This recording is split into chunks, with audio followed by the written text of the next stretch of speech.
Do you even consider prolotherapy for OA anymore, or do you just jump? Yeah, no, I do. Yeah.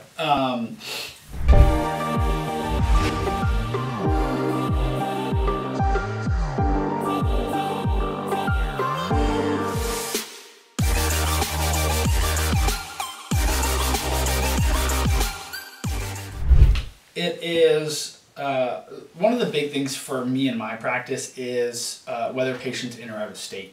Because most of my injection patients right now are coming from out of state, and so if if we have Prolo and PRP, and I predict it might be 4 Prolo treatments but 2 PRP treatments, and it costs them $1,500 for flight and accommodation, I'd rather save them $3,000 on travel for them to spend an extra $1,000 on the treatment, so that way they actually save $2,000 if my projections and my hypotheticals are correct. So so because of that, I end up doing a lot more PRP than I do Prolo. But a lot of the times if someone's in state, I'll generally start with a Prolo unless they really are wanting to do PRP, just to make sure we're in the right location, we're getting a positive response, that type of stuff. And then moving forward from that. So if you had a patient in state with like an OA, maybe like a type 2 or something, or something not that severe yet, start with grade 2. Grade 2, okay. Yes. And it's not that severe yet, but you want just to see if the treatment would help. Use a Prolo first, and then maybe move on to PRP after that. Yeah. Do you ever think that like a PRP one and done would be more beneficial than like a series of Prolos, or do you just want to gauge to see if they're getting better first with the Prolo?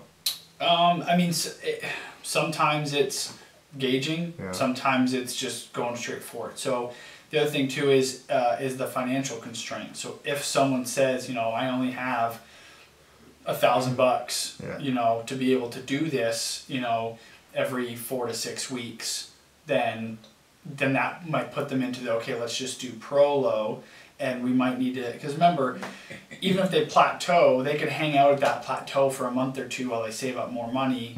Generally, most people are not going to regress majorly during that time, and so you could space treatments out every 3 months, even though they might need it every 6 weeks.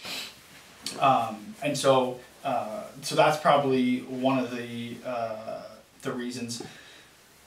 And I think most of the time the decision for Prolo versus PRP is usually a financial. I still have not yet found a like a really strong, I think that you need to have Prolo over PRP because of this thing that's occurring. Usually it's actually the reverse, right? Where if they have fat pad impingement, or they have some bone marrow edema and things like that, generally the biologics are going to do better than 5 or 25% dextrose.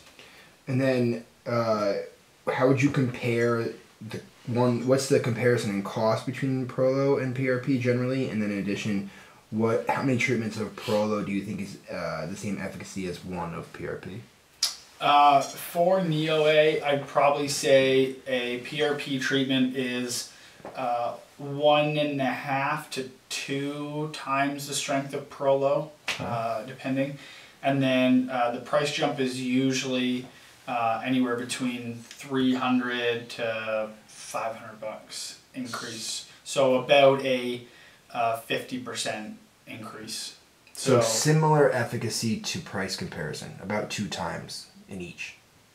No, well, no. So it'd be, so the price would go up by about 30 to 50%. Yeah.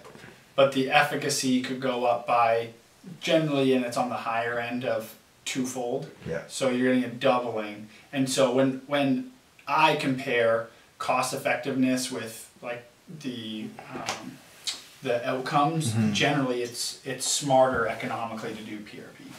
Okay. Just the way I have it structured and set up. And regarding the efficacy of the Prolo solution, I know we've talked about like the percentage and how there haven't been any comparative studies, 25 versus 50%. Do you feel like Are there safety reasons as to why we don't go higher percentage in joints? And if not, do you feel like it could be more efficacious if you did a higher percentage dextrose? So that's a good question. I don't know.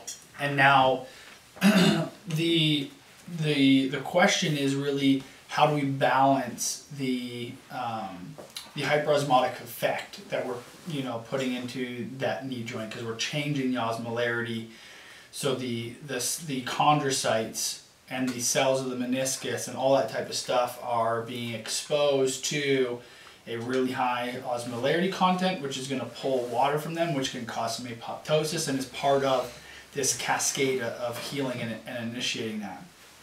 And so what's the tipping point on too much versus not enough? I don't know. And my my guess is that it's patient dependent, and it's also the severity of the condition dependent, and the location you're doing the injection dependent. And I just don't think we're anywhere near understanding, where that actually comes from. So generally what I say is, look, we have a really good study. That's the Topol study that I refer to all the time. It's from 2017, I think, or 2018. Recent. That, they showed 25% dextrose in a series of injections in a small subset of patients, or they had a small cohort, but they had positive improvements, with the majority of them having actual hyaline cartilage regrowth. And so to me, 30% may be better, but it's an unknown. That I'd rather say, I know that in the research 25% has shown this, so unless there's other basic science research saying that, oh, actually because of this 30% or 35% might actually be better, even though we don't have the clinical data on that yet, I haven't seen anything in the basic science to suggest that, to make me truly go higher than the 25%. Yeah. That makes sense. Yeah. That's cool. So there's still room for a lot of learning and improvement in therapies. Yeah. Even with something that's been around for a while, like prolotherapy. Yeah. Yeah. So that's neat. Yeah.